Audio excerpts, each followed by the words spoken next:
สบายดีสบายดีและสวัสดีบรรดาพ่อแม่พี่น้องมัดสุขสุขคนนี่ตื่มเส้นเก่าเส้นเคยเนาะ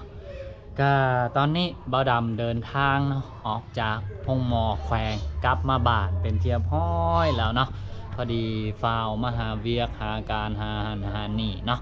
ก็อาการของเท้าสอนทางสาวนี่เนาะตอนนี้ก็คือเริ่มดีขึ้นเท่าละหน่อยเท่าหน่อยเนาะหลังจากผ่าตัดผ่านไปได้3 วันเนาะผ่าตัดวันจันทร์มื้อนี้วันพุธหรือพฤหัสเนาะประมาณอยู่3 วัน4 วันนะที่ผ่าตัดผ่านไปเนาะอาการก็เริ่มดีขึ้นเท่าน้อยละเนาะตอนนี้ก็สามารถกินข้าวกินน้ำได้แล้วเนาะลุกนี่ยังยากลำบากเนาะต้องได้ใช้ผู้อื่นซอยพยุงแต่ว่าสามารถนั่งเนาะได้แล้วก็เดินไปหันไปนี่ได้เนาะแต่ว่าเวลาที่จะต้องลุกขึ้นยืนจะต้องมีผู้ซอยพยุงเล็กน้อยเนาะสามารถไปเข้าห้องน้ำเองได้แล้วบางส่วนหน่อยนึงบ่ถึงขั้นว่า100%ก็ต้องมีผู้พยุงไปหันไปนี่เนาะมื้อเช้านี่ก็ทางพยาบาลเพิ่นแพทย์เพิ่นก็คือมาจัดการทอดทรายที่เพิ่นเอาแย้ใส่หน้าท้องเนี่ยนะออกเนาะแล้วก็ทำการล้างแผลให้เนาะก็ตามที่หมอเพิ่นแจ้งก่อนหน้านี้ก็น่าจะต้องใช้เวลาประมาณ4 5 6 7 8 มื้อเนาะก่อนที่ว่าสิได้ออกจากโรงพยาบาลหรือว่าห้องหมอเนาะก็พอดีอีกอันนึงที่บ่าวดำฟาวกลับมาบ้านเนาะก็คือเรื่องของอีพอเด้เนาะคือมื้อเช้านี่ตอนที่แม่กลับมาก่อนน่ะอีแม่โทรหาว่าอีพอหันเป็นเมียฮุกอยู่น่ะนี่เป็นตุ้มเป็นเมียงซี่นะกะเบิ่งแล้วก็ตกใจเนาะก็เลยนี่ละเช้านี้ก็อาการแค้นขึ้นได้กับอีพอก็มีตุ้มขึ้นอยู่นี่ได้แล้วก็เฮาก็มีเวียกมีนั่นได้ก็เลยฮิตเดินทางกลับมาก่อนเช้านี้ก่อนทางอีแม่เนาะคือตอนนี้มีสาวนี้กับแม่ของสาวนี้ที่อยู่ทางโรงพยาบาลแขวงเนาะอยู่ด้วยกัน2 คนคืนนี้เนาะสั่งน้องเมย์ก็คือกลับมาพร้อมกับบ่าวดำเลยที่เกียร์พลอยแล้วนะนี่แหละเดี๋ยวที่เอารูปให้เบิ้งนะอาการของนี่พอนะบ่าวดำท้ายไว้ที่กี่น้อยเนี่ย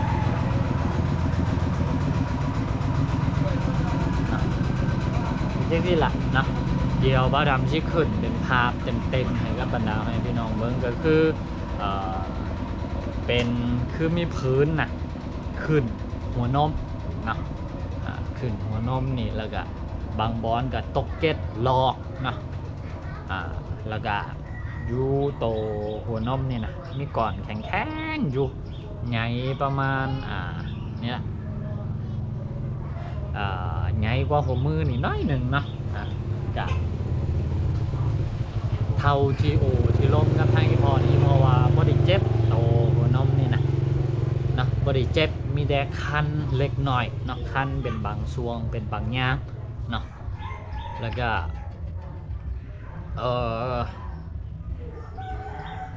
เป็นมาได้ดนพอสมควรแล้วเนี่ยนะเนาะ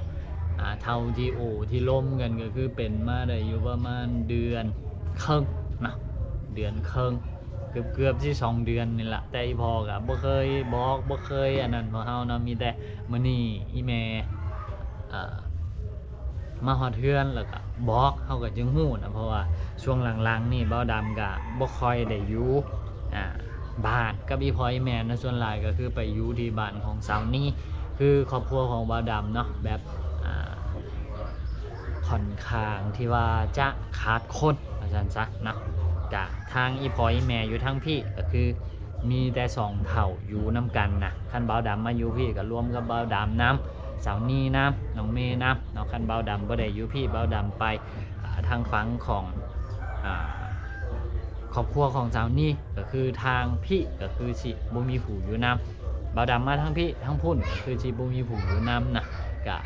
นี่ละพวกเฮาก็แบ่งกันไปแบ่งกันมาแล้วแต่โอกาสแล้วแต่เวียกว่าทางใด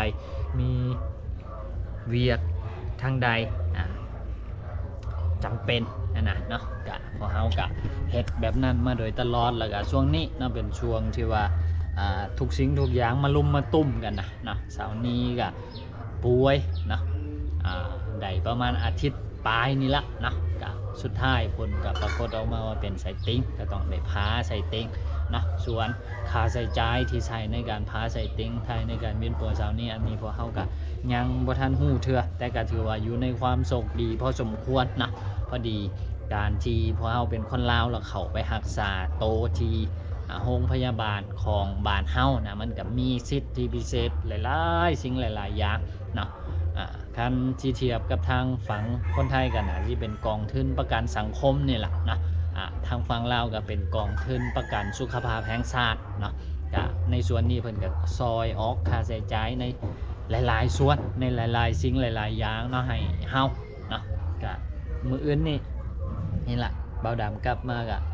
มื้ออื่นบางเทื่อสิพายพอเขาไปกวดก็บ่ฮู้ว่าอีพอสิไปหรือบ่ไปนะเพราะว่าอีพอเป็นคนที่ว่าบ่ค่อยมักไปหาแพทย์หาหมอเพราะปานใดเนาะก็แต่ว่ามื้ออื่นนี่ก็สิ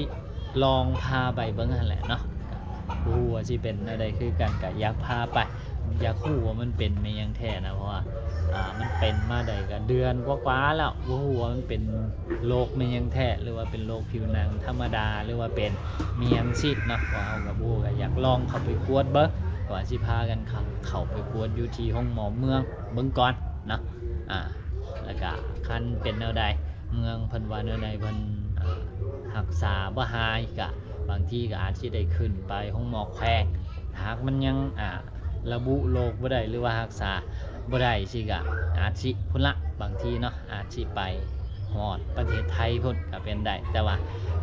ในช่วงทำอิฐเนี่ยเฮาก็บ่ได้คิดหยังหลายเนาะคิดว่าน่าจะพอรักษาได้อยู่เพราะว่า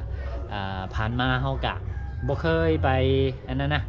บ่เคยไปหาหมอบ่เคยไปหาอันนั้นจักเทื่อก็บ่ฮู้ว่ามันเป็นโรคมีหยังแท้ก็ภาวนาเนาะให้เป็นโรคทั่วๆไปบ่ให้มันเป็นโรคไข้แห้งเนาะก็ตอนนี้อีพ่อนี่ก็อายุก็น่าสิเหยียบ70แล้วแหละเนาะ70ปีนี่น่าสิได้แล้วแต่ว่ายังแข็งแรงอยู่เนาะคือทุกมื้อนี่ก็คือยังเฮ็ดเวียกเฮ็ดการเฮ็ดหันเฮ็ดนี่ด้วยตัวเอง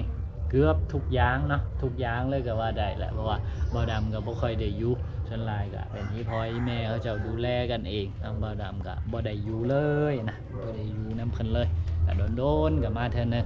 นับตั้งแต่ลูกจากการเฮ็ดงานอยู่ทางฝั่งประเทศไทยมาก็มีแต่อีพ่ออีแม่เขาเจ้านี่ล่ะอยู่นำกัน2เท่าเนาะบ่ดำก็โดนๆมาเทื่อนึงโดนๆมาเทื่อนึงเนาะก็เฮ็ดแนวใดบ่สร้างเฮ็ดก็จำเป็น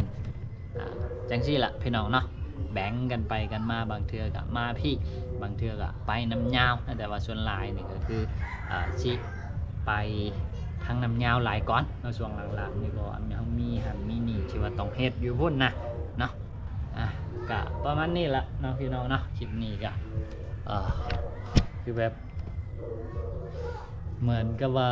เอาทุกสิ่งทุกอย่างมารวมกันมาลุมมาตุ้มช่วงนี้เนาะหนักหนาสาหัสพอสมควรเบาดำกับบ่จักสิเฮ็ดแนวใดคือกันเนาะก็คอยแก้ไปทีละปัญหาทีละอันนั้นเนาะก็ประมาณนี้สำหรับ EP นี้ก็เนาะขอตัวลาไปแล้วพี่น้องพบกันใหม่ EP ต่อไปนะสบายดีเดียวมื้ออื่นเนาะถ้าว่าได้เอาอีพอเข้าไปห้องหมออาการเป็นแนวใดก็สิอัปเดตให้กับบรรดาให้พี่น้องได้ฟังนำกันนะหรือว่าบรรดาให้พี่น้องเนาะเคยเห็นที่เป็นลักษณะจังซี่นะเนาะมีก่อนปูดออกมาอยู่บนหัวนมแล้วก็หอบหัวนมนี่ก็แดงหมดแล้วก็เป็นคือพื้นแต่บ่มีตุ่มนั่นแหละก็